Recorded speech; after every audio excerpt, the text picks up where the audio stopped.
Sicer pa je razstava nastala ob 10. obletnici te knjižne zbirke. Najprej smo jo predstavili na UNESCO, z nami je bila takrat tudi Gabriela Babnik. Potem je razstava gostovala na Dunaju, tudi po Sloveniji. Odpravljamo se z njo v Sankt Peterburg, v Bratislavo, Prago. Še kmalu se pa lahko vidi tudi maja v Slovanski knjižnici tukaj v Ljubljani. Še nekaj bi povedala o tej zbirki, ker pač gre za en zanimiv projekt. Pravzaprav to ni navadna literarna zbirka, gre prav za en tak manjši prevajalsko-literarni podvig, ker ta zbirka pač v tej isti obliki, to se pravi kot takšna, izhaja zdaj v 7 državah, priključili sta se že 2, to se pravi v njej sodeluje 9 držav. Nastaja tako, da so v vsaki državi naredili seznam 12 romanov, ki se nato prevajajo med seboj oziroma izhajajo v posameznih državah, kjer pač imamo izbrane založnike. Doslej je šlo 65 knjig v 7 jezikih. Nazadnje v Sloveniji je šel roman Lasla Blaškoviča Madonin nakit. Nekaj časa je bil naš izdajatelj Društvo slovenskih pisateljev, zdaj knjige v Sloveniji izdaja Forum slovanskih kultur, doslej je šlo 14 naslovov. Ob Sloveniji sodelujejo še Belorusija, Bolgarija, Srbija, Makedonija, Črna Gora, Hrvaška, Rusija in Slovaška. Bolgarija sem že rekla. Hočem povedala bi še to, da v bistvu gre za izbor romanov, ki so nastali po padcu Berlinskega zidu, to je eden od kriterijev. Sicer ne bi kaj veliko razlagala, ker vidim, da pač tukaj so avtorji, ki so v bistvu vsi na slovenskem seznamu zbirke 100 slovanskih romanov. Dodala bi sam še to, da je leta 2015 nastal še en projekt, ki se je razvil iz tega, imenuje se Slava in je pač namenjen prevajanju ne med slovanskim jezikom, ampak prevajanju teh romanov, z teh list, z teh seznamov v svetovne jezike. Zaenkrat so išli 4 naslovi v angleščini in en v portugalščini. Bila pa je pač ta projekt je bil podprt tudi strani Evropske unije. Danes bi se rada zahvalila našim gostom, to se pravi avtorjem, ki so na seznamu 100 slovanskih romanov, kot sem že povedala, med njimi je tudi veliko prevedenih, zlasti v srbščino, ruščino, makedonščino, tako da z nami so Gabriela Babnik, Marko Sosič, Jani Virk, gospod Feri Lanšček, Vlado Žabot, pogovor bo povezoval Mitja Čandar, ki v zbirki tudi precej ve, saj je bil njen prvi urednik oziroma je sodeloval tudi pri njenem nastajanju. Zbirka pa zdaj letos bo praznovala 12. obletnico, tako da hvala vsem, da ste se udeležili in prosim. Hvala, Mardeja. Moram nekaj reči, sem zelo vesel, da smo vsi skupaj dočakali ta trenutek. Še vedno se spominjam tistih prvih pravzaprav pogovorov pred 12 leti, kot je Mateja povedala, kasneje bo Vlado več povedal, ki je pravzaprav soavtor ideje skupaj z Andrejo Richterstajo na nek način v osnovi zastavlja. Jaz sem se potem vključil v bolj izvedbenem, da rečem, delu, seveda tudi razmišljanja o nekih konceptualnih stvarih, ampak vendarle že začrtano, v osnovi vsaj. Takrat smo res sanjarili o tem, da bi ta zbirka nekako povezala slovanski svet in da bi nekoč narasla na eno res lepo število naslovov. Zdaj nekaj stvari, če jih jaz uvodoma vseeno povem, kar se mi zdi zelo pomembno za vsako zbirko, ki so ostale enake in so enake in nobene prave zbirke ni brez neke osnovne konsistentnosti, bodi si na idejni, bodi si tudi na neki oblikovni ravni. Moram reči, da smo takrat se spraševali najprej o tem, zakaj je taka zbirka sploh potrebna. Res je, da je bil seveda tukaj Forum slovanskih kultur kot nova povezovalna institucija slovanskega sveta. V prvi vrsti je takrat zrastel predvsem s podporo Rusije in pa seveda Slovenije kot domicilne države. In veliko se je razmišljalo o tem, katere aktivnosti bi ta forum vse lahko zagnal in vesel sem, da je prav zbirka 100 slovanskih romanov postala eden od konstitutivnih programov in osrednjih programov foruma. Izhajali smo iz tega, da pravzaprav se med sabo ne poznamo dobro. In da kadar se že poznamo, kadar beremo drug drugega, mislim tukaj na seveda bralstvo znotraj posameznih slovanskih kontekstov, kultur, narodov, da vselej znova dobivamo pravzaprav te avtorje, avtorice preko velikih, tako imenovanih velikih kultur, literatur, da povem s primerom, mi na primer, ne vem, na Beletrini odkrijemo Andržeja Stašuka, torej eminentnega poljskega avtorja, ampak seveda na način, da ga najdemo preko nemških založnikov, celo španskih ali kakšnih drugih, torej preko sita, ki poteka preko, torej na zahodu. Ne? In to je bila prva misel, da pravzaprav drug drugega neposredno zelo slabo poznamo, da dobivamo te informacije na podlagi nekoga tretjega, ki ima verjetno tudi nek svoj vrednostni sistem, neka svoja pričakovanja, zakaj določeno estetiko, govorico umesti v svoje programe in da se moramo začeti spoznavati neposredno. To je bila prva ideja, da se pravzaprav med sabo direktno spoznavamo in to seveda, da spoznamo, da rečem tako, aktualno, sodobno produkcijo. Zato je bila takrat postavljena ta letnica 89 oziroma 90 kot seveda družbena prelomnica v zgodovini. Ne, vemo, da je prišlo do padca Berlinskega zidu, da se je ta svet komunizma pač na nek način sesul, se spremenil v tranzicijski čas in zdelo se nam je zelo pomembno, da pravzaprav literaturo, ki tudi odraža ta čas oziroma ga artikulira, skušamo čim bolj sočasno spoznavati tudi v drugih kulturah, v drugih državah. Naslednja stvar je bila seveda, ki se še vedno v literarnem svetu pojavi, kdo bo zdaj tisti reprezentant. Ne? In odločili smo se, da vsaka država, ki bo sodelovala, izbere 10 naslovov, kasneje je bil ta spisek povečan, mislim, da za 2 naslova, in da se teh naslovov ponudi drugim v potencialne prevode. Izbore so naredile verificirane institucije po raznih državah Slovenije, je to bila 5-članska strokovna komisija, v kateri so bili kar 4 doktori znanosti, profesori, edino jaz sem bil tu z nižjim činom zraven. Vsekakor po eni koreniti debati in mislim, da pač boljše poti ni. Ne? In ta dilema vam naprej povem, no, malo lahko kaj komentiram, bo tudi pri Frankfurtu še strašno klanje, ker bo isto vprašanje, kdo bo zdaj zastopal Slovenijo, po kakih kriterijih. In mislim, da smo mi to z Vladotom dobro rešili, takrat, da smo našli eno dobro pot, da smo dali stroki glavno besedo, in da smo vedeli, da pač nihče ne bo seznamom čisto zadovoljen, ampak kot vidite, zdaj po vseh teh letih tudi nekih hudih pripomb nam ni. Naslednja stvar, ki je bila zelo pomembna, najti neko formo, neko obliko, ki bo dovolj univerzalna in bo dopuščala modifikacije v različnih kulturnih, jezikovnih, abecednih, če hočete, kontekstih in mislim, da je tudi to uspelo in danes je forma enaka. Naslednji izziv je bil, kako torej ob Slovencih pa Srbih, ki so bili zelo zagnani že na začetku, pritegni tudi druge. Lahko smo vsi skupaj zelo veseli, da je danes že 9 aktivnih držav oziroma 7 že z izdanimi knjigami, 2 očitno na poti.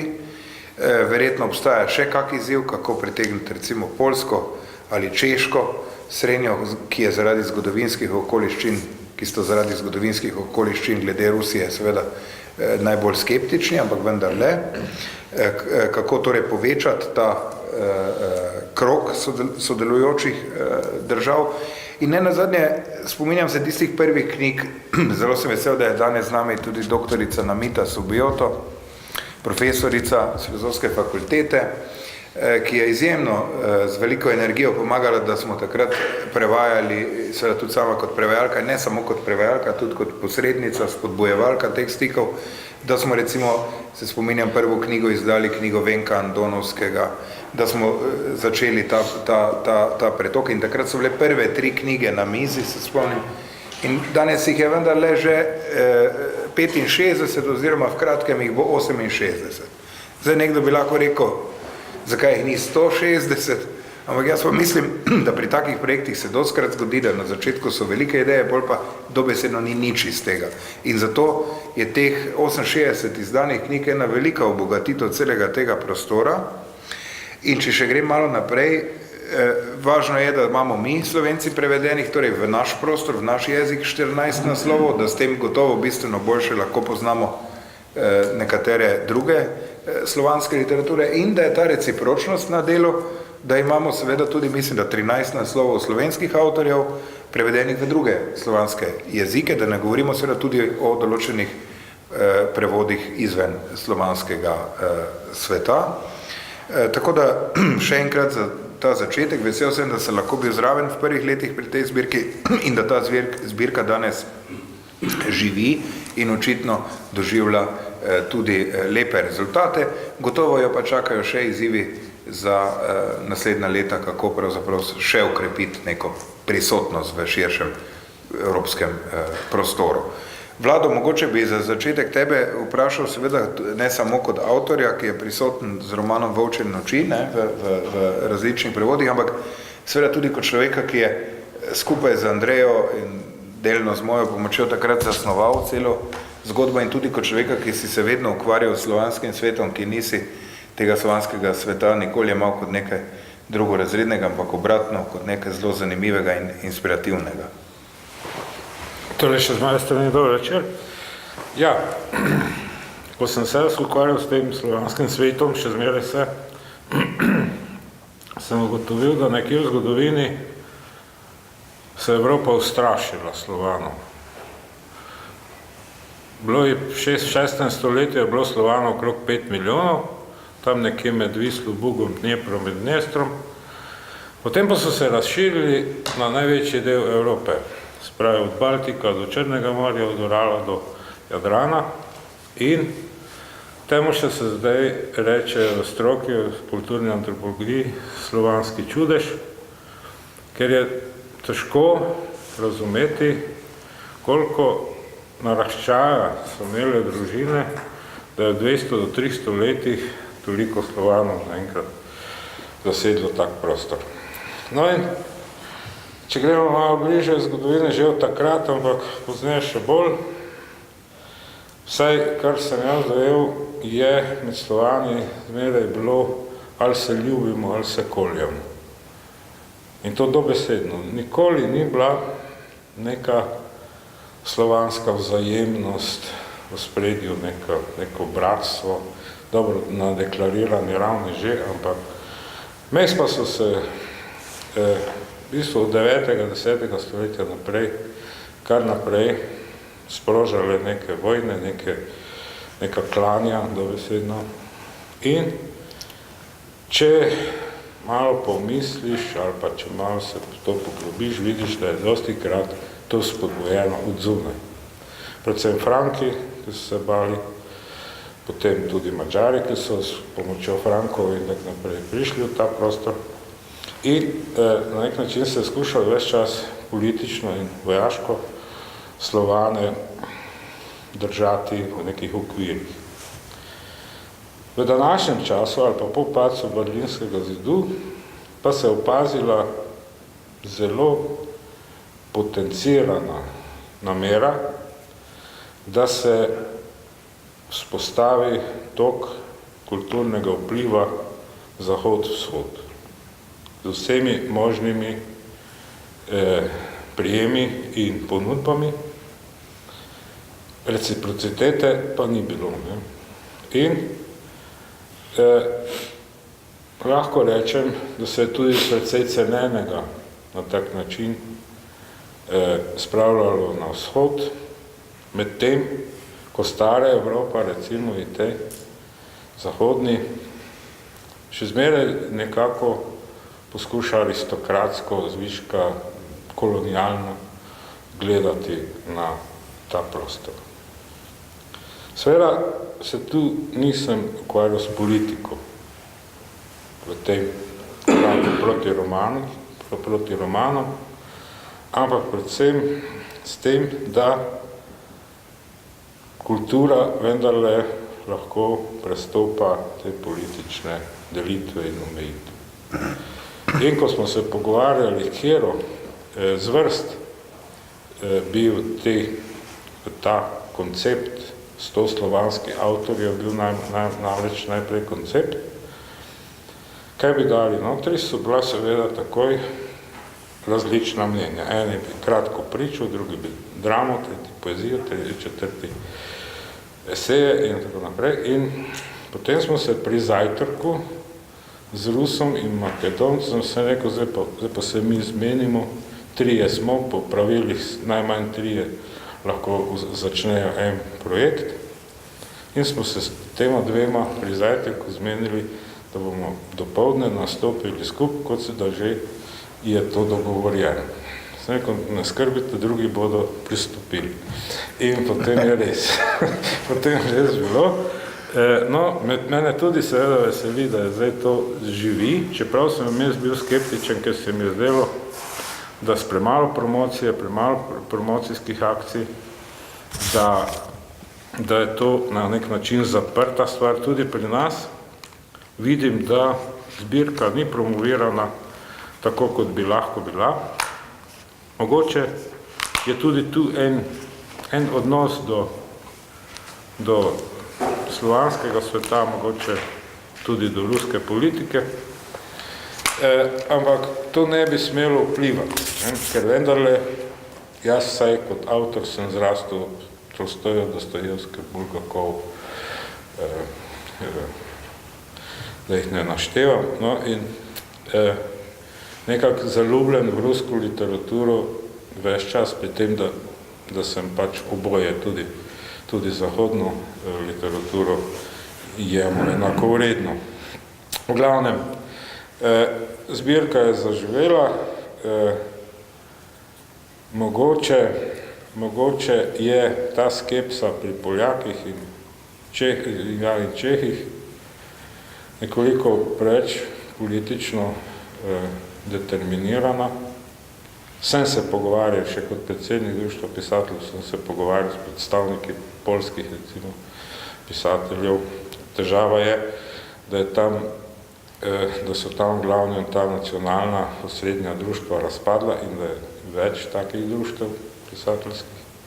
Mislim, da je samo Slovenija hranila to vrstno enotnost pri društvih, da smo uspeli ohraniti Društvo pisateljev kot enotno, kar je pomembno. No, drugo je pa to, da sem bil navdušen, ko sem lahko potoval po Ukrajini, Belorusiji, Rusiji. Prej so to bile nekje v megli, tudi v Latviji, Estoniji in tako naprej. Neke države, kamor si nismo upali, največ, kar sem šel na Češko in Slovaško ob koncu študija. In potem sem ugotovil, kako zelo so izobraženi ti ljudje po teh fakultetah. Zelo izobraženi študenti. Prav žal mi je bilo, ko recimo sem zvedel, da na Poljskem študira na dodiplomski in podiplomski ravni 500 ljudi slovenščino. In sem se zgrozil ob misli, kaj bodo ti mladi ljudje s to diplomo, ko Slovenija nič za njih ne naredi. Sem tudi mislil, da naslednji korak bo pa odboj. Vse tega se ne splača študirati, se nimaš kaj s tem. No, podobno je že tu po Balkanu, da precej študentov študira to, tudi na Slovaškem, tudi na Češkem. In Slovenija je tu, mislim, da še zmeraj zamuja eno veliko priložnost, da teh mladih ljudi, ki pa iščejo možnosti tukaj, eno Poljakinjo imamo tu, ona lahko pove, iščejo možnosti, ker je kljub tej fami, da pa je zdaj gospodarska rast na Poljskem, Češkem, Slovaškem in drugod tako visoka, da je tuj kapital, da vse skupaj se res razvija, ampak Poljak ti bo povedal, da človek mora 2 šihta delati, če hoče 4-člansko družino prehraniti in vzdrževati, ker enostavno ta tuj kapital je prišel tja zato, ker so nizke plače. In jaz nisem nikoli navdušen, če mi kdo po televiziji, po medijih govori, kako se moramo zgledovati ali kako nam naj bodo neka mera višegrajske države, ker enostavno ta tuj kapital ni prav nič milosten, ni prav nič prijateljski, izkoriščevalski je. No, ampak, hočem reči, ta potencial, da bi se Slovenija obogatila intelektualno, komunikacijsko s temi zelo globoko in široko izobraženimi ljudmi, še zmeraj obstaja. Zato sem ob teh 100 slovanskih romanih sem predlagal in nekaj časa je živel tudi projekt študijski bivanj in štipendij teh študentov v Ljubljani. To je tudi zelo lepo zaživelo. Zdaj slišim, da se ne izvaja več. Andreja me je sicer povabila, da bi za 2019 spet začeli to, ker s tem se tudi potrebno ukvarjati. In ljudje, ki prevajajo, ki tam učijo, ali pa ki se učijo slovenščino, zelo radi pridejo. Sploh, če je štipendija tam okrog 1000 evrov. Ker, recimo, sem zvedel na Lvovu in Kijevu v Ukrajini imajo plače, izredni profesor, univerzitetni, ima okrog 200 evrov plače. Drugje, kje je še podobno.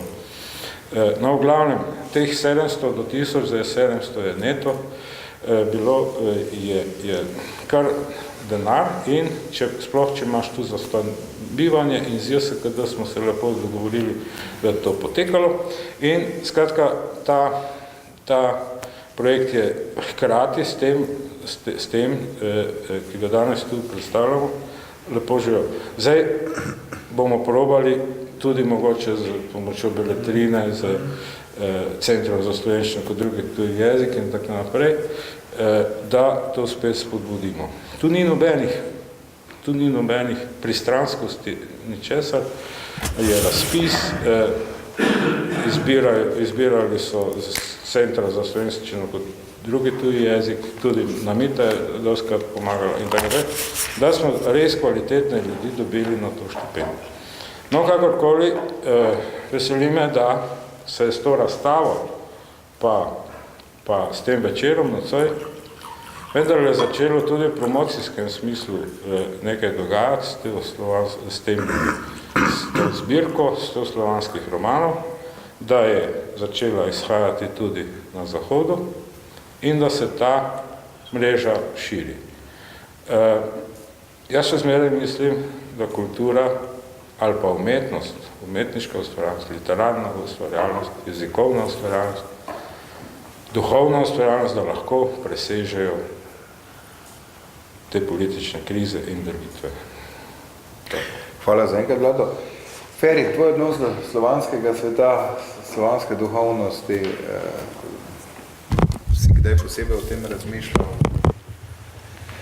Ne, nisem posebej razmišljal, ker se mi zdi, da mi niti ni bilo treba o tem razmišljati. Jaz sem pač Slovan, ne? Ne vem, zakaj bi imel s tem kak problem. Zdaj res živim v tem Prekmurju, ki je tam pač na tej tromeji Madžarske, ne? In Avstrija, pač tega sveta. To se ravno mislijo kot križišče nekak. Ne? Ampak spet tam moje majhno Prekmurje ima to neko dobro lastnost, da je bilo skozi vso svojo zgodovino večkulturno, multikulturno in to multikulturnost, ki je zdaj tako zelo vsi poudarjajo, je pač to okolje živelo skozi, pozna njene dobre in slabe plati, tako da v tem smislu mislim, da mi preprosto ni bilo treba o tem razmišljati.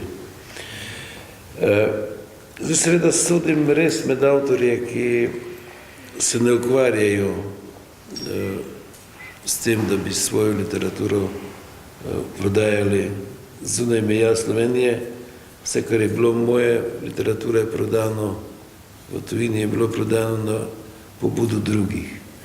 Nimam niti nekega literarnega agenta, ki bi se s tem posebej ukvarjal. Se pravi, vsi ti prevodi so nastajali zato, ker je bila nekomu knjiga všeč in je nekomu ponudil in je potem izšla. Ta zgodba se mi pa zdi simpatična, ljuba, vesel sem, da sodelujem njej zaradi tega, ker gre za enega redkih primerov, pravzaprav, ponujanja slovenske literature v tujini organizirano. Jaz namreč temu, kar počne JAK, Javna agencija za knjigo deloma, pa drugi itak ne počnejo, mogoče Mladinska knjiga, mogoče kaj Beletrina, ampak ni več tega. To, kar počne JAK, je v veliki meri netransparentno, koruptivno organizirano, pravzaprav klientelistično organizirano, tako da te zgodbe ne jemljem resno. Ta zgodba se mi pa zdi, če zelo enostavno govorim, pristna, čista, skozi to, kar ste vidva govorila, je namen jasen, izbor del, ki so uvrščena, je bil narejen tak, da nišče ne more reči, da je kdo podtaknil koga svojega. Zdaj, če se pa še bolj zožim, čisto subjektivno, jaz sem tudi zadovoljen pravzaprav z izborom tega mojega romana, čeprav bi sam verjetno izbral drugega. Kasneje me je potem potrdila ta ponatis romana v Kondorju, ker je spet nek tak izbor, da ti izberejo v življenju samo eno delo v to zbirko. Se pravi, če drugi tako mislijo, potem je verjetno to res tisti roman, ki se ga da ponujati. Zdaj, če še samo eno malenkost dodam, ta roman je bil prej preveden v nemščino in je bil preveden v madžarščino in ni imel nekega odziva v tistem kulturnem prostoru. Znotraj te zbirke je bil pa preveden v makedonščino in v srbščino. In v obeh teh prostorih je pa doživel zelo resno obravnavo in se spomnim zelo lepega gostovanja v Skopju, se tega že dolgo nazaj, ker se je izbralo veliko ljudi makedonskih, tudi z njihove akademije, z literarnih krogov, ki so zelo resno, zelo dolgo, tako da je bilo že meni dolg čas razpravljali o tem romanu, ker se pravi, da se jih je nekje to, kar ta roman obravnava, dotaknilo. In mogoče je to tisto, kar vidva ste med vrsticama govorila, da se pač znotraj nekega kulturnega prostora mogoče lažje razumemo, ali pa imamo enake probleme, ali pa imamo nekaj zunaj literarnega, kar nam potem pomaga. To je en moj tak razpršen zagovor tega, zakaj se v tej zbirki dobro počutim. Hvala, Feri. Moram tudi to seveda povedati, da vsi avtorice, torej Gabriela, vsi 4 avtori seveda so nasploh tudi zelo oziroma precej prevajani avtori. Nikakor seveda ne gre za to, da bi bili ti prevodi edini, to, kar je Feri že povedal, vsak ima seveda tudi prevode v razne druge jezike, tudi v, recimo temu povojno rečeno, te klasične velike jezike, angleščina, nemščina, francoščina in tak dalje, tako da seveda se lahko tudi spostavi določena primerjava v odmevu, v določenih kulturnih kontekstih, to, kar si ti, Feri, pravzaprav zdaj načel na nek način. In gotovo je zelo dobro za literaturo, da se ta refleksija upravlja dosti bolj neposredno, kot pa preko nekega tretjega. Se verjetno bo tudi Vlado o tem lahko kaj povedal, kaj več potoval s tem svojimi romani, ki so se prevajali, ampak dejansko preseneča to mene, da je raven tega, čemu rečemo neka refleksija ali pa literarna refleksija ali pa tudi, če govorimo o kritiki, v teh okoljih neprimerno večji in človek ima občutek, da globlje razumejo, da kompetentne obravnavajo in da smo mi tu zdaj, jaz popolnoma ne maram izraza majhnost, ne, v smislu geografske majhnosti, da smo tu, ampak da smo pa zdaj v trenutku, ko smo pa kot tu majhni, da mi pravzaprav nimamo zdaj v tem prostoru ljudi, če me zdaj kdo izzove in reče, našli mi tri literarne kritike slovenske aktualne, ki jim zaupaš, katero mnenje te zanima, jih ne najdem. To sem se sam zalotil enkrat zjutraj. Tri bi moral našteti, ki bi rekel, me pa zanima, kaj si ta in ta literarni kritik misli o tem romanu. Ga ne najdem. Se pravi, naš prostor je popolnoma, ne vem, uničen, izpraznjen, ali pa zdaj ne smem naprej iti. Toliko sem hotel še dodati. Veš, gospa je prišla, gospa je podobala, se ti si bil zraven iz Petersburga, ki je poznala moj roman.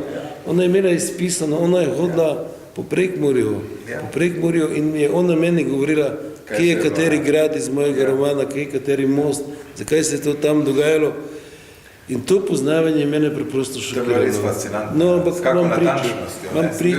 imam pričo in to je tisto, kar šokira in zakaj mogoče je treba iti v nek drug prostor. Tomaž Proferi, ta refleksija se vzpostavlja skozi to, mogoče včasih mi prelahko vse jemljamo, ne? Kar pri nas izide med sabo, češ vse vemo, kaj piše, nekako ne opravimo te velike refleksije. Ja, pri nas je kao ogromno dobrih romanov, samo kaj? Vse je pa enako, ne? Jani, kak si ti bil zadovoljen s tem odmevom? Predvsem imel si recimo dober odmev v nemškem prostoru, že davno nazaj se spomnim za Sergejevo skušnjavo, pa sem imel kritike takrat v Cirihu in tak naprej, ne?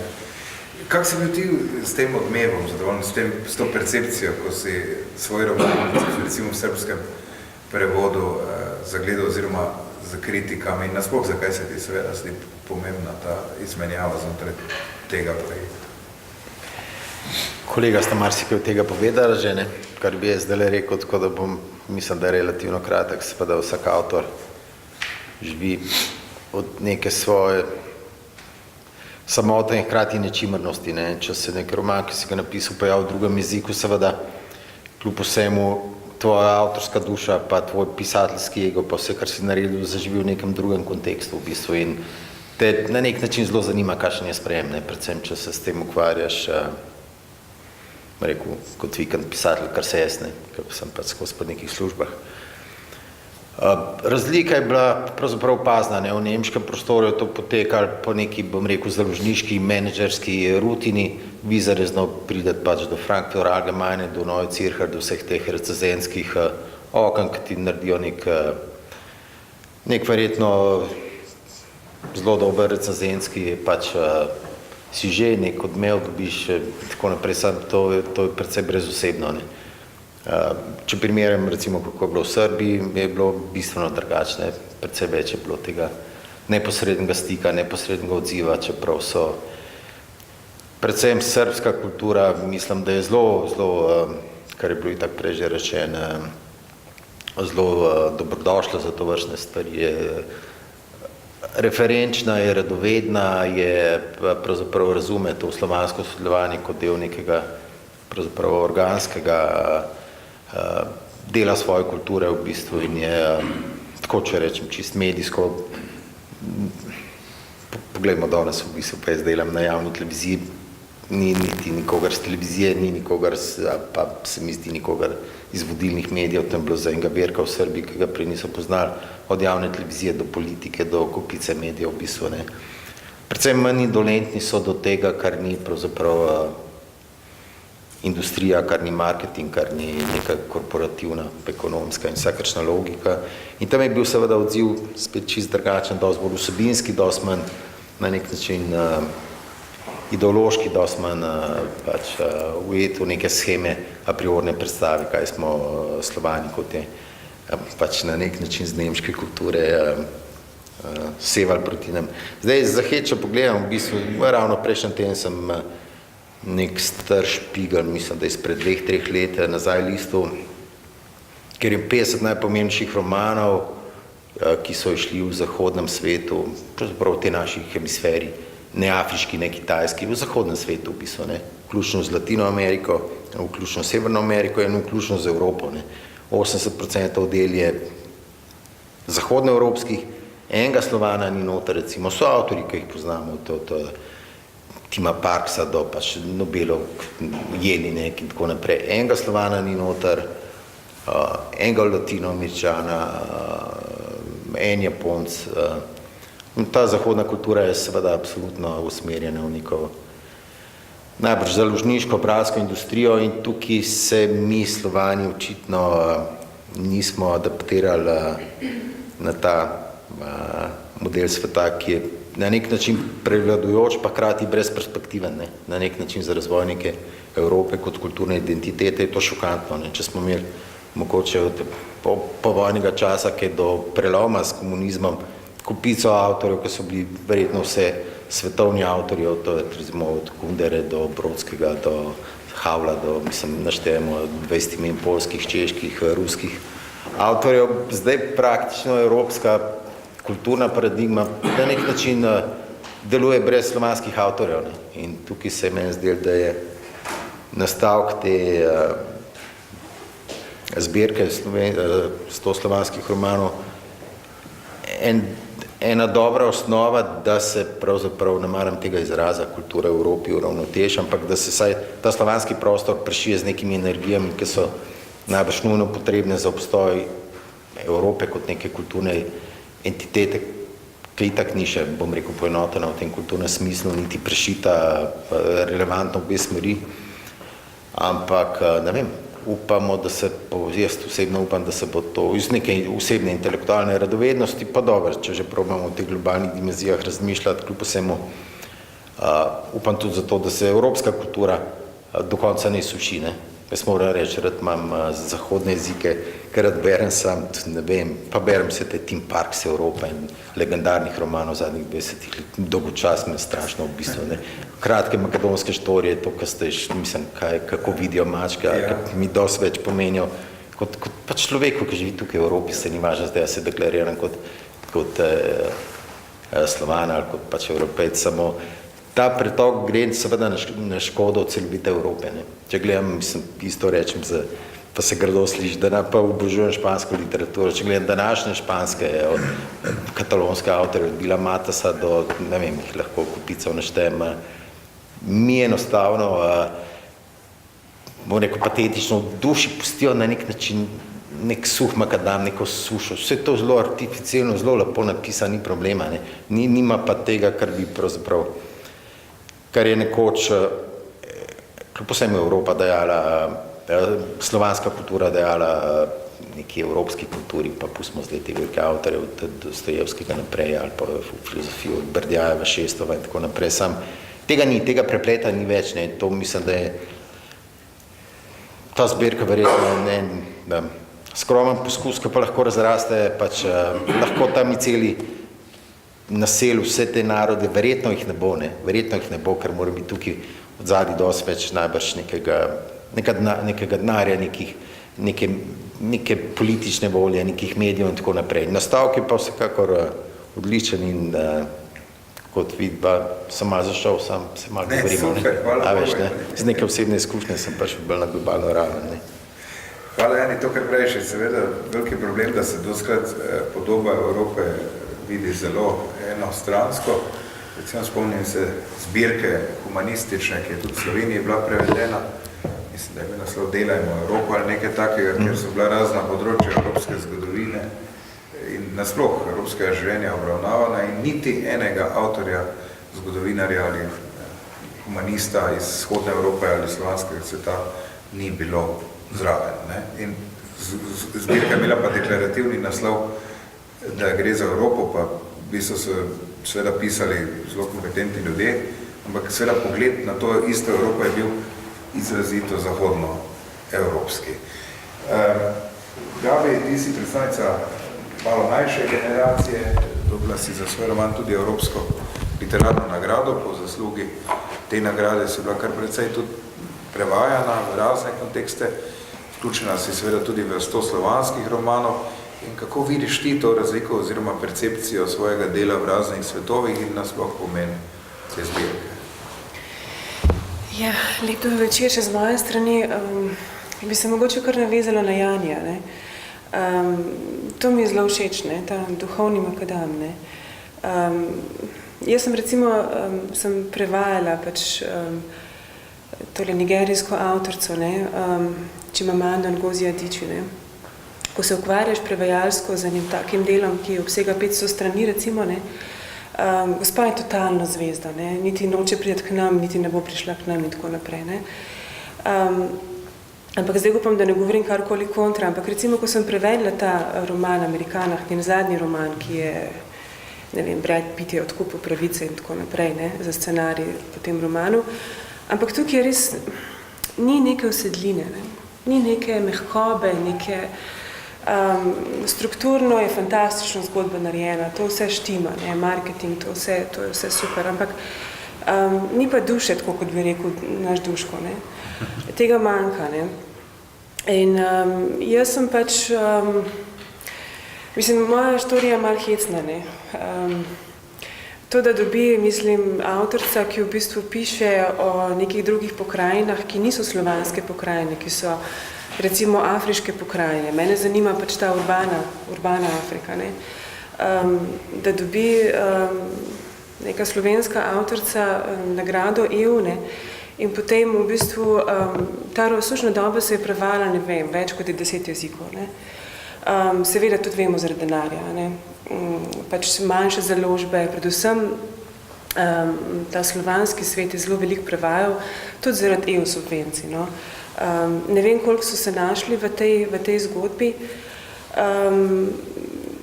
Sem pa jaz verjetno, ko sem recimo prejemala recenzije, ko je bila sušna doba prevedena v angleški prostor, ne, zdaj ta kolonialni pristop se je tukaj v teh recenzijah zelo poznal.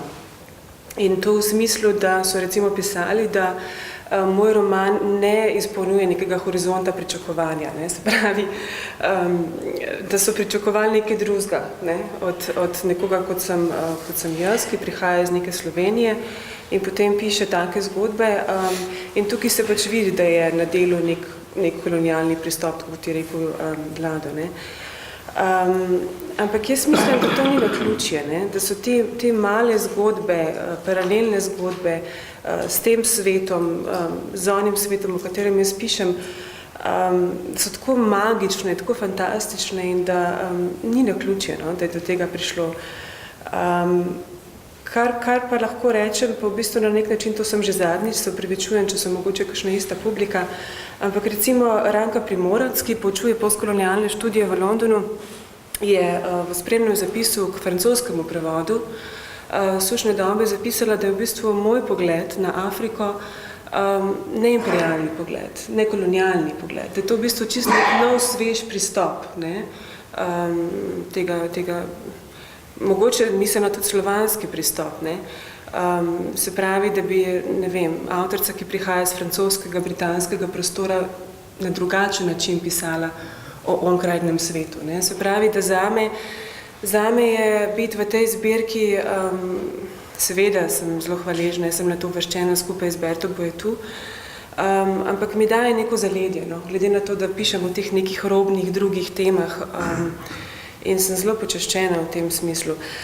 Se pa z moje strani se vedno, ti odzivi se še vedno dogajajo, no? Se še vedno dogajajo, ampak moram reči, da prepoznavam, ko vstopam v druge prostore s svojim pisanjem, da je nekaj na tem, pa čeprav je to v bistvu klišene, slovansko duša, ampak je očitno nekaj na tem, je neki sentiment, neka posebna milina, ki v bistvu prihaja tukaj. In tudi jaz se referiram in berem, tudi kot kritičarka, kot avtorica najprej, v bistvu predvsem slovansko, bom rekla, slovanski stavek, no, se mi zelo prileže.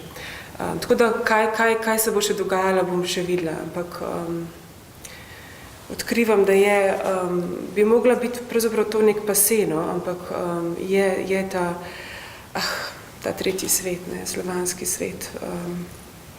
To je še vedno na delu. No? Hvala, Gabi. Marko, tudi ti, tako kot Feri, prihajaš v bistvu iz, recimo, temu etničnega roba, iz prostora, kjer se kulture srečujejo zelo intenzivno, tako v oplajanem, pozitivnem smislu, kot seveda tudi v konfliktnem. Kako ti gledaš na slovanstvo, na slovansko identiteto in hkrati seveda na to zbirko kot poskus povezovanja? Dobar večer. Jaz gledam z velikim navdušenjem na to zbirko, glede na to, da se tu vrednoti kultura in duhovnost nekega prostora, in tu dajem prav Vladotu in z druge strani tudi Janju, se vrednoti neka duhovnost, ki je iz nekega kompleksa, iz nekega nevedenja Zahoda predstavlja neko grožnjo, zaradi ignorance totalne. Mislim, tudi vojna, če vzamemo v zadnje vojne v Jugoslaviji, kje se je videlo v tem času, razumeš, ta ideja, pustite jih, naj se pokoljejo,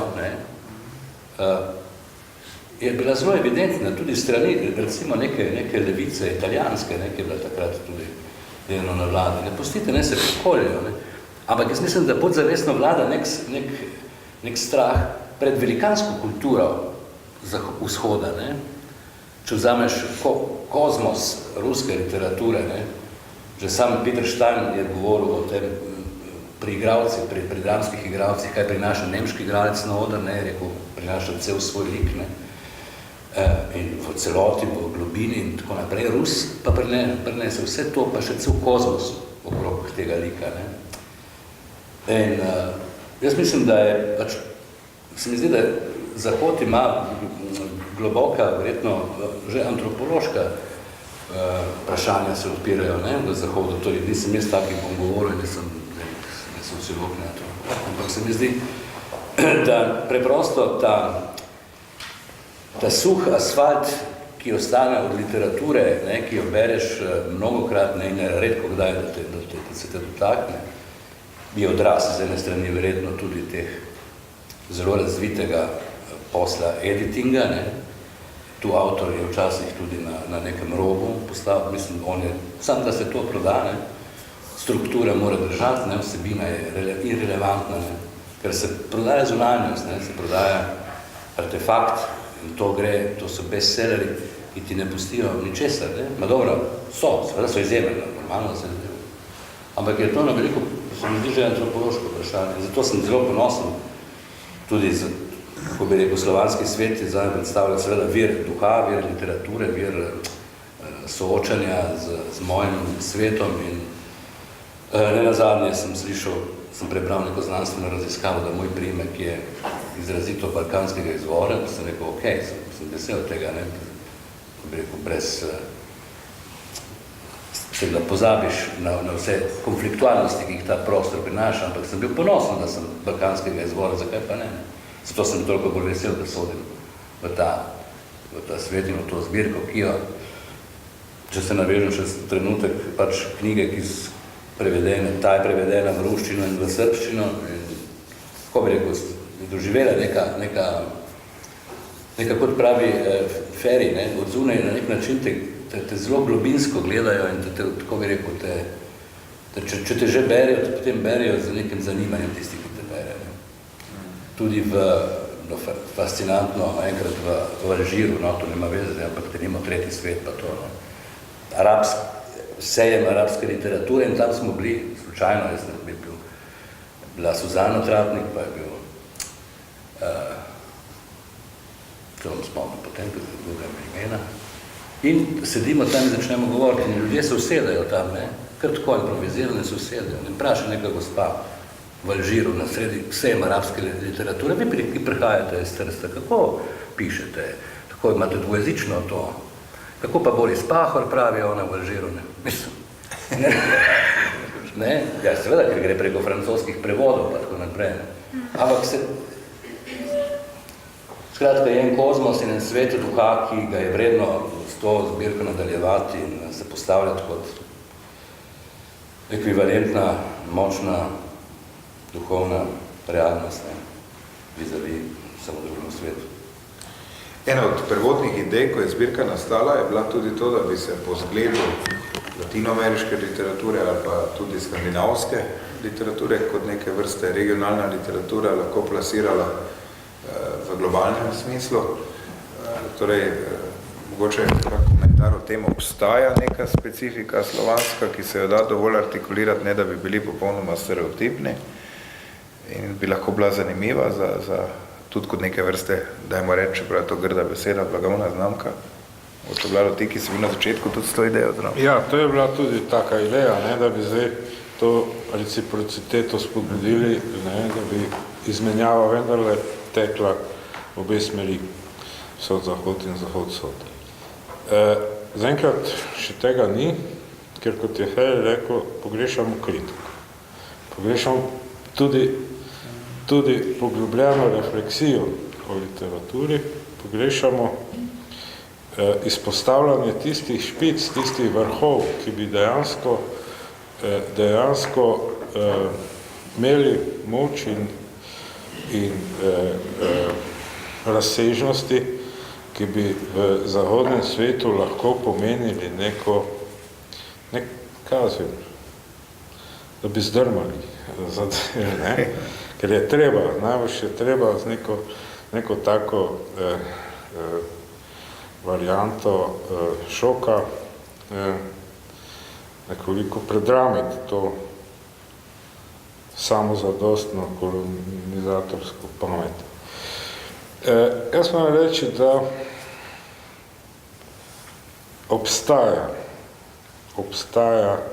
vendarle obstaja možnost in tudi interes na Zahodu, da bi se take stvari prevajali in tudi uveljavljali. Jaz sem izkušal v Ameriki, recimo Delke Archive Press, je že ena taka založba, ki bi, ne vem, ko je ta glavni urednik neke Bolande, ne vem, če še to obstaja, ampak prej je sigurno bil zainteresiran. In smo se že pogovarjali, da bi izbor iz te zbirke tudi Delki dali. On je bil načeloma za, seveda bi potem morali teči pogovori o podrobnostih. Države, ki sodelujejo, imajo ta politični problem, da se vsako leto vsaj eni ali dveh zamenja politika. In potem ti politiki začnejo drugače gledati. Eni so prozahodni in čutijo večji odboj od Rusije in vsega slovanskega, spet drugi so bolj za in to balansiranje med temi političnimi razlikami terja seveda mnogo več truda, kot ga je do zdaj bilo vloženega. Zato jaz verjamem, če bi se organizirano z dobro kapitalsko osnovo šlo v to, bi to bilo mogoče. Ni problem najti v Londonskem Timesu, v New York Timesu, v vseh teh Timesih, ki obstajajo, v Publishers Weekly, vsem tem tisku in drugih medijih se da priti do objav in tudi veljave, če seveda tudi neke organizacijske strukture zraven. In naša Slovenija pač nima zunaj nobenega ali enega mogoče Berlinu, če še obstaja kulturnih centrov, nima kulturnih atašejev. Zdaj jaz kot avtor, ki me nekje v Ameriki tiskajo, sem sam. Jaz nimam možnosti, da bi rekel, zdaj pa na naši ambasadi, dajte mi prosim najti neke variante, pregledajte pogodbo, izterjajte in tako naprej. Jaz sem zvedel še pred kratkim, 66,000 je mojo knjigo ocenilo med 4 in 5 od 5 možnih. v svetu. In jaz sem to zvedel šele letos, slučajno. Ja, ko je vaša založba to objavila. Ampak, čakaj, če jaz mislim zdaj, da vsaj tretji oceni knjigo, ne? In če bi imel od tega vsaj evro, ne? Ali pa dolar, Biti bilo lažje, ne? bi mi bilo čez fino, ne? Zdaj pa, ker pa naša država tega meni ne nudi, te zaščite, ne? Seveda si jaz ne morem privoščiti nekega advokata v Ameriki, nekega iskanja tega denarja in tako da ostajamo lepo Slovenci. Sem pa pred kratkim prebral nekaj, kar mi je dalo misliti. Narobe je, če se majhni narodi delajo manjši kot so. Mi pa zprav nismo majhni po potencialu. Samo organizacijsko in tudi politične volje ni, da bi se več kapitala v to dalo. Ne vem zakaj, nekje so razlogi, mogoče se bojijo tega, da bi avtorji pomenili več kot politiki ali celo športniki in da je tu ena zadrega. Ne vem, glavno, zbirka ima potencial, avtorji so močni, Rusi so zdaj naredili kulturni center Foruma slovanskih kultur, Srbi so naredili kulturni center Foruma slovanskih kultur in to so že taka neka promocijska žarišča, ki v tem delu sveta lahko nekaj zaležejo.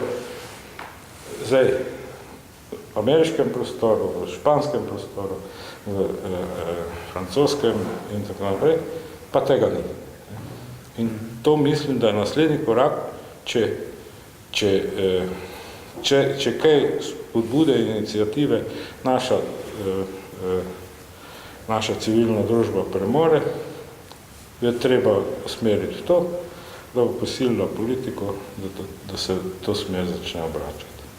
Bo pa Slovenija tudi častna gostja Frankfurtskega sejma, mogoče je tudi to ena priložnost, da se z tako zbirko pozicionira malo širše kot zgolj samo z svojo literaturo, ampak še pokaže nek širši kontekst. Mogoče še ima kdo karkoli, kako vprašanje, kako mnenje, kak komentar. Ja. Najbolj instruktivn odnos oblasti ali pa vrha oblasti je sprejem pri predsedniku države za kulturni praznik. Na kulturni praznik pri predsedniku države se zberejo estradniki, Magnifico in podobno. Ni ne slikarjev, ni ne filmarjev, ni ne poetov, ni ne baletov. In prvo, kar je treba tukaj spremeniti in iti do bivšega akademika Žekša, da to uredi. Prvo je to. Ker če te ni na televiziji, če te ni v medijih, te nikjer ni.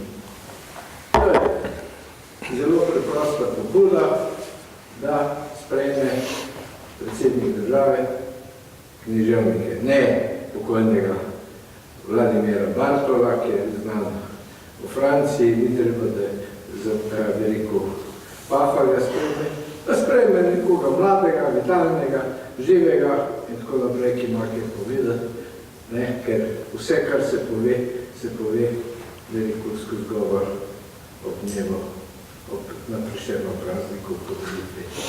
In to, kar je tam povedanega, ni afirmativno in ni javno in ljudje tega ne razumejo pa, da se sprejme Magnifica in podobne estradnike. Tu gre za temeljno nerazumevanje, kaj je, kaj umetnost je in kako je pozicionirana na vrhu. Zelo preprosto. Hvala lepa. Mitja, hvala. Lahko jaz eno stvar, Mitja, mogoče. Vlado, hvala lepa, pred si omenil. Ko hodiš kot avtor, v bistvu Verjetno bi Aleš Štegar v zadnji se Mitja omenil, da je pač to naš dolgoletni zunanji minister pravzaprav, ne. Ampak kot avtor, ki hodiš, ne vem, od British Library do UNESCO, v Lvov, skratka na vse konce in kraje, se res počuti zelo samega. Ne. Zelo osamljen si in v resnici nosimo zastavo, ne. V resnici nosimo zastavo z vsemi temi prevodi, s promocijo slovenskega jezika, ki je strašno lep. In taka zbirka je mogoče eden izmed redkih, bom rekla, sistematsko narejenih načinov možnega promoviranja, ne. Ampak v bistvu mi kulturniki počnemo to, kar bi v resnici mogla narediti država. Pa pustimo zdaj, da nekako presegamo meje in konflikte brišemo in tako naprej. To je lepa stvar, ki jo počnemo.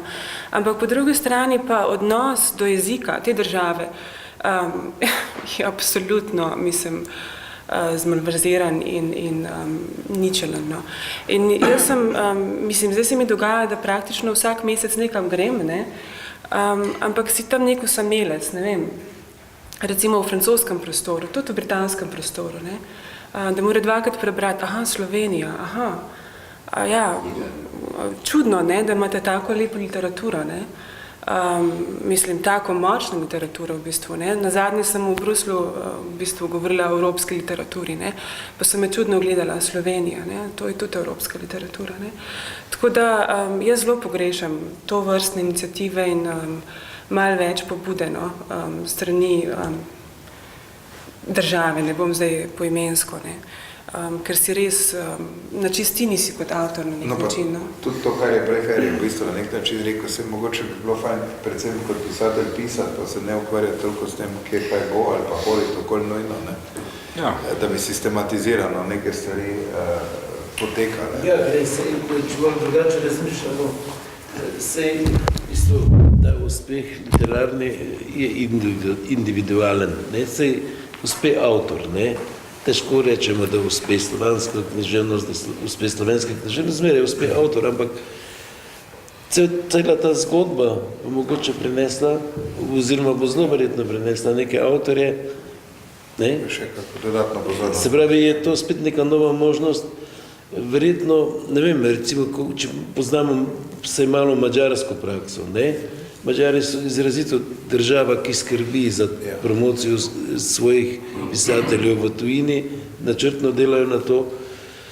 Ko je pokojni Hradil še živel, mi je večkrat govoril o tem, ker je pač to bolje poznal, ampak približno je to tako zgledalo, da oni na leto zberajo 30 avtorjev, jih prevedejo in jih ponujajo. Ne, se pravi, se potem iz tistega, te množice spet izloči nek avtor, ki je bolj uspešen, kar je popolnoma normalno, logično in ne, tako da neko funkcijo vidim te zbirke, ne, celega tega nekega gibanja, ker to zdaj jaz bolj doživljam kot gibanje, ne, se to ni nek trdno postavljen sistem, ne. Tako reko vlada se vse menja, ne. Ne, tako da tudi to je neka vloga, ki se mogoče premalo zavedamo, ne, da bo mogoče to prineslo, ne vem. Jaz sem to dodal, da sem šel na zunanje ministrstvo in sem vprašal, oni namreč so odgovorni za zunanjo kulturno politiko, ne, tam. In sem vprašal, kaj zdaj lahko sodelujemo, kako in kaj lahko pričakujemo od vas. Pa so rekli, takrat so mi rekli, 40 000 evrov imamo za celo. Pa nič ne moremo, ne? Pa nič ne moremo, izdajo monografijo Bleda, natisnejo, pa so že plom, ne? Ja, recimo. In potem se čudiš, kje je zdaj naša zunanja politika, kulturna. Enostavno je ni. Še notranje nimamo, ne? Še notranje ne Če notranje ne zna ločiti med umetnostjo in kulturo, da vse meša v en koš, se jaz vprašam resno, ki je tu namen, ne? Ker nekdo, pa vendar je mogoče kdaj pomislil, da kultura pa umetnost ni vseeno, ne? Ker sosednje države imajo Ministrstvo za kulturo in umetnost, recimo Avstrija. In in je to potem nekako dosti bolj pregledno, ne? Če ti rečeš, aha, vsi tisti magnifiki, če ste že omenili, ali neki lokalni džanki, ali pa folklora, to vendarle ni vsak umetnik, ki se to... Je pa kultura, ja. Je pa kultura in je kulturna ustvarjalnost zelo pomemben predmet, recimo, ki ga jaz pogrešam v srednjih šolah, kulturna ustvarjalnost, ne pa umetniška vzgoja, ne? Kulturna ustvarjalnost, ki imaš širok spekter, od umetne obrti, glasbenih šol, vse lahko vključiš. No, recimo, samo to sem hotel dodati, da zunanje kulturne politike pa sploh ne. Je pa recimo enemu Pahorju padli na pamet, da bi recimo vzel za sabo 2 ustvarjalca, ne? Tako kot je recimo delal Holland, pa kar si že mislimo o njegovi vladi, ampak to je on počel, ne? Je šel pač na ekspedicijo in je vzel sabo 2, ne vem, ustvarjalca, ne? Ne, to pri nas ni šanse. Tudi svetovalca za kulturo nima predsednik države, niti na simbolni ravni. Podzavestno so prisotni. Ne, ima. Ma? Koga pa? Žekše. A ja, prosti, to pa nisem registriral. Za umetnost in kulturo. Ja, jaz sem tudi slišal, da ga imam, ampak za njega še nisem slišal, za tega človeka, ne? Žekša si čuval, ne? Kjer je Žek? Ne, Žekša za zamejce. Ko je bil za zamejce. Ja, on je. A on je zdaj, prej pa je bil en drug. Ja, predsednik države ima Žekša, ne? Ja, to sem mislil, ja se. Predsednik vlade pa ne. To pa ne. Predsednik vlade je pravnik, ne? Pravniški jezik pa ni umetniški. Ne, ima ministerstvo, ne, se to ne rabi. Ja. Ampak glej, se preferira kakorkoli bolj to, kot se ti zdaj diferencira kultura pa umetnost. Se preferira to, kar gre tako, ne, mislim, to je zdaj, bi rekel, to je del tega našega časa populističnega in znotraj njega je tudi veliko nacionalizma, ne, mislim, znotraj tega je veliko, kako bi rekel, nestrpnega, znotraj te vrst kulture, ne, včasih. Tudi ne, ampak jaz zaznavam to, da nimo, ne vsej, ne povsod, ne vsaki, seveda ne, ker tudi to je del naše kulture, pač narodno-zabavna glasba, ampak znotraj nje, pogledajte, koliko je tu, jaz, če gledam nacionalizma, ne, strašnega, če jaz bi to prevedel v italijanščino in da bi mi Italijani peli na radiju non-stop to, se ne bi fajn počutil, ne. Ampak to gre fajn, ne, to nam je fajn pri tem, ne. Ja, nima še ti kako mislil? Ne, kaj se je meni zelo, da mislim, je odlično, da nas je zelo veliko tukaj, se ne počutam osamnega več kot med gledalci, sam več neodlično. Ne? To bi se rekel, no, ker sem pomislil, kaj je Marko govoril o tej krasni primerjavi med 2 tipama dramskih igralcev v bistvu. Ne? Jaz sem imel ta privilegij, da sem bil po zaslugi tega projekta, pravzaprav tam, kjer Marko nažalost ni bil, čeprav so se Moskvi srečala, ne? Sva bila z Matejo Jasni Poljani, ne? In dejansko to seveda je patetično, kar bom rekel, odraža pa na nek način dimenzije te slovanske kulture in hkrati manjka, ki ga pač ostala, tako imenovana zahodna kultura, pač zaradi tega ima, ker tega ne čutne. Če spomniš, kako so recimo deklamirali oni poezijo, ne? Tam pred Tolstojevo v Jasni Poljani, pred Tolstojevo rojstno hišo, tam so bile solze, ki niso bile igrane solze med deklamiranjem, tam je bila literatura celostni človek v bistvu, ne? Ni bil nek nastop, kar znajo vse, veš, Avstrijci, Nemci zdaj to vadijo, to zdaj že na nek način neka cerkviška umetnost, kako bere svojo literaturo, ne? Ali ti igrač bere, ali se naučiš v njih par trikov. Tista, predvsem ona, že ti je brala s celim telesom, dušo, jokalo, mislim, vse je bilo spontano, vse je bilo naravno, vse je bilo normalno. Jaz mislim, da imajo tudi Poljaki imajo to, mi tega seveda Slovenci nimamo, čeprav se prištevamo k temu. Imel je Tomaž Alamon, imel je Dane Zajc, so bili LD, so bili tudi znotraj nas celoviti, smo pa mi še vedno, imamo na srečo, nismo, manj pokvarjeni smo kot ostali segmenti te evropske zahodne kulture, ampak nam to malo kljub vsemu izhlepeva, ne, ker nas se je bilo že v današnji diskusiji jasno, zakaj to, ne. Mi nimamo inštitutov, zares bi mogli biti tako, kot je par med nami nakazali, kaj naše sem, da pišemo, naš krajni domet je ne, da tekamo po zahodni Evropi in se prodajamo in da zganjamo nek cirkus, ki ga ne znamo, ne, ampak naš krajni domet je Taneta Zajca, da napiše evropsko pesem, Ferija, da napiše evropski roman, vsakega od nas, ne. Zares bi mogli imeti inštitute od državnih, ne, od političnih, pa do kulturnih podsistemov, ki bi potem to, bom rekel, suvereno postavljali na evropski zemljevid, ne.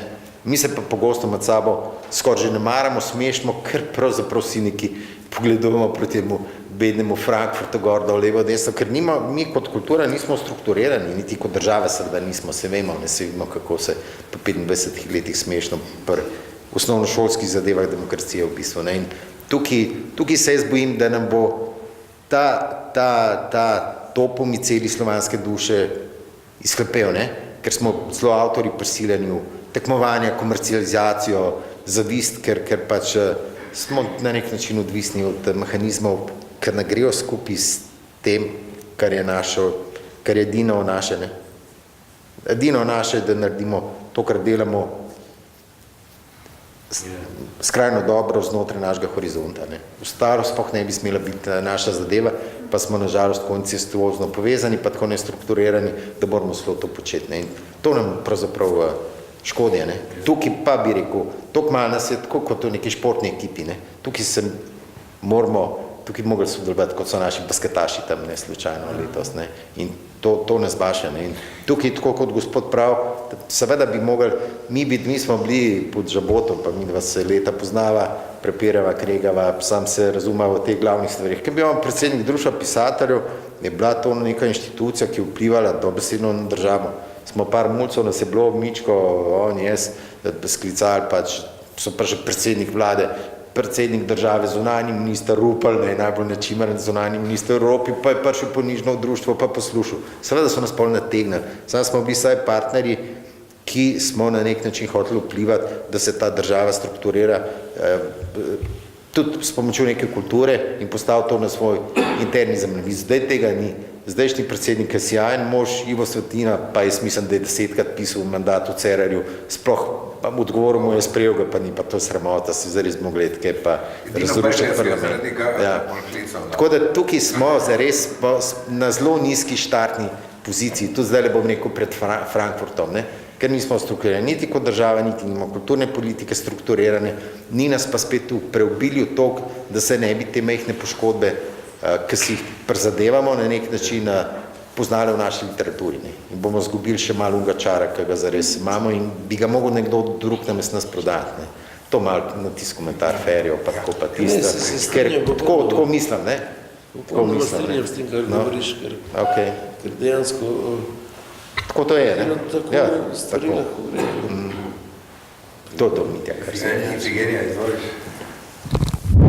Če ni zadnja beseda, ampak rada bi vas povabila na Bled 17.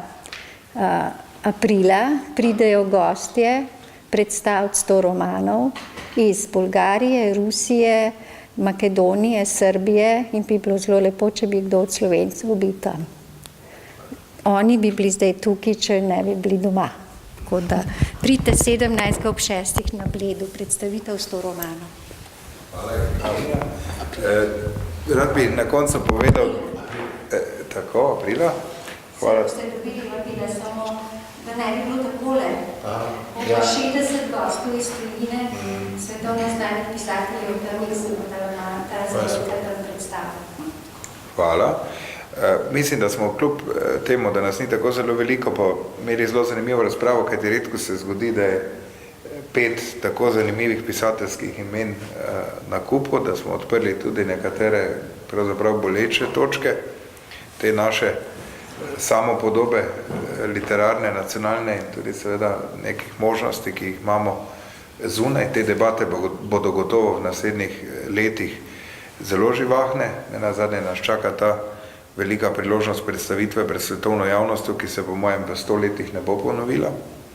In bo seveda potrebno zelo dobro razmisliti, kaj hočemo sploh doseči tam in kako to doseči in kako pravzaprav ohraniti tudi lastna razmerja na neki ravni, ne zgolj v nekem divjem boju za tistih 5 minut pogojno rečeno slave pozornosti. In ali smo sposobni dejansko iti tudi čez partikularne interese in najti neko skupno zgodbo, kar je prej že Jani tudi malo načel, pa tudi Feri, ko je govoril o Madžarih, da vendarle marsikdaj drugi znajo nekako formulirati skupni interes in mogoče bi morali upraviti tudi malo z neko mentalitetno lastnostjo. Vedno je veljalo recimo za poljske pisatelje, pesnike, da je Česlav Miloš vedno še vleko sabo, da rečem, druge avtorce, od Šimborske do drugih, da je vedno promoviral druge avtorje. Pri nas se pa včasih zgodilo ravno obratno, da ko kakega Slovenca zunaj vpraša, kdo pa pri vas še dober, reče, noben. Tu nam pa nobena država ne bo mogla pomagati. Hvala lepa vsem za današnjo razpravo. Hvala še.